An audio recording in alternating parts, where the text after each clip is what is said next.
Back before Tide Pods were the cool way to rebel against your parents, we all had that rude, crude speed dude, Sonic the Hedgehog.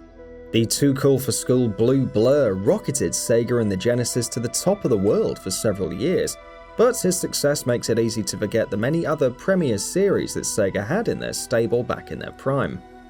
Sonic may have had the spotlight and Alex Kidd held a special place as the original, but always in the shadows was Shinobi. But why has it stayed there? What the hell happened to Shinobi? The series has roots all the way back to an arcade side-scroller in 1987, before the console wars of the Genesis and SNES was so much as a whisper on the playground, and during a time when Sega was a large player in arcades. Largely featuring Joe Musashi, the titular Shinobi, who has to match strengths against the ninja crime syndicate Zed to prevent them from reverting Japan to a civil war-torn nation. Yeah, game narratives were fun back in the late 80s. Interestingly, the original Shinobi game never made it to the Genesis console, since it wasn't quite a thing at the time, making it to the little-remembered Sega Master System a year later, and then to basically everything else, including the NES by the end of 1989. The game was designed to be easy to grasp and enjoy, with jumping, melee and shuriken attacks, and ninjutsu moves being mapped to 3 buttons and a joystick on the arcade cabinet. Home console ports were generally well received, probably because they toned back the quarter-gobbling difficulty by altering mechanics, such as giving Joe a health bar.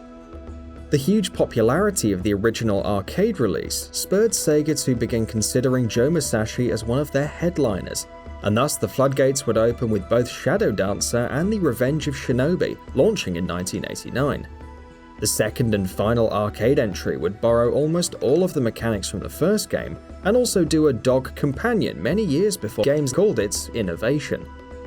Revenge of Shinobi is where the series finally hit the big time, where it was a huge player in Sega's 1989 lineup for the Genesis console, intended as a showpiece for the brand new hardware.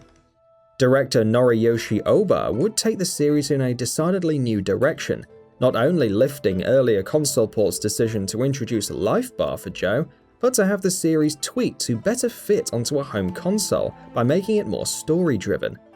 So, in the spirit of the 90s, the ninjas from the first game kill his master and kidnap his wife. What a time to be alive.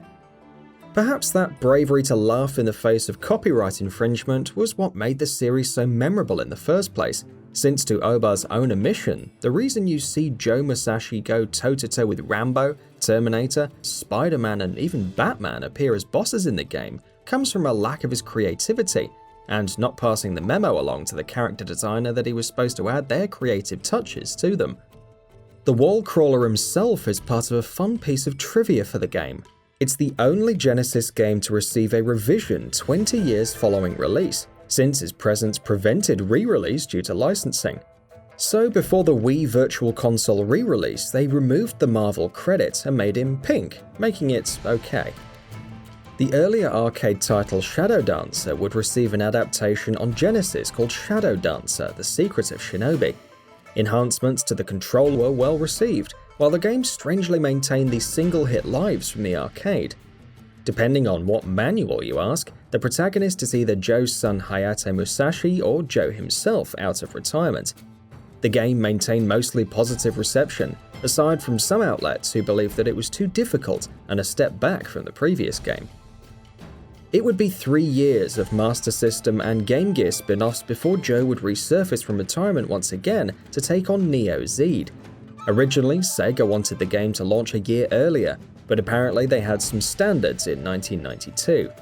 Sega delayed and reworked Shinobi III: Return of the Ninja Master by a year, after a handful of gaming magazines had already released coverage on their game, including screenshots and reviews, apparently because the publisher wasn't satisfied with how it performed for those reviews. Likely the right choice to make, since the Genesis version of the game is still widely considered one of the best titles on the system.